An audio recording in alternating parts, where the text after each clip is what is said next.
Hi guys, it's Tanya here for my Ask Me Anything segment, where every Friday I answer one of your questions. And my question this week comes from my wonderful friends at Assalty. They do amazing support coordination software, and they have asked me, what do we think about ongoing service agreements? So that's potentially how I'm interpreting that is service agreements that don't have an end date and I continue indefinitely.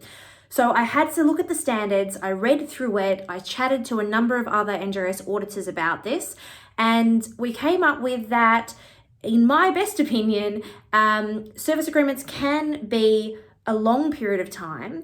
Indefinite, you would then really want to be sure that you have the termination clause and the exit clauses are really clear and they aren't overly onerous, because otherwise that could then breach things like Australian consumer law. So you couldn't lock someone in for their whole lives. What the other auditors and I discussed and came up with was what seems most reasonable is having the service agreement in line with the NDIS plan. So if the NDIS plan is for 2 years, they've then got funding for 2 years. Therefore, the service agreement could be for that period. You couldn't really lock a participant in for a service agreement post their plan because they may not have funding in that area. So it's almost null and void as soon as the plan has ended.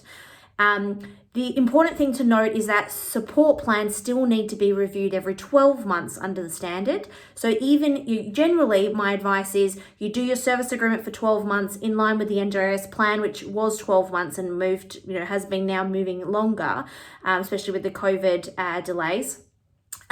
But ideally, you do a service agreement every 12 months, a support plan review every 12 months. You update your risk assessments and personal evacuation plans every 12 months. It would make sense then to do your service agreement in line with that. However, if the plan is 2 years, it would make sense then to do your service agreement for 2 years in line with the funding that's been agreed. But you'd still then need to do your support plans, your risk management plans, and your personal emergency plans 12 monthly. So that makes a bit of complication. It really depends. How are you going to monitor all of these dates? Do you have a good software system that can pull reports for you on what participants are approaching their service agreement date, their personal evacuation date, their support plan review date, and any other dates that are relevant? Ideally, tying them together as much as you can really reduces that process. With my clients, my advice is always to do a 12-month review of all documents, including a service agreement, but I can understand that adds complexity. If you could skip that and do that every 2 years, if the plan was 2 years, that would also make sense. That's my best advice. I chatted to a number of auditors about it. In the standards, it's ambiguous. It doesn't say how long the service agreement has to be. It just says that you need a service agreement in place. Hopefully that helps. Thanks, guys.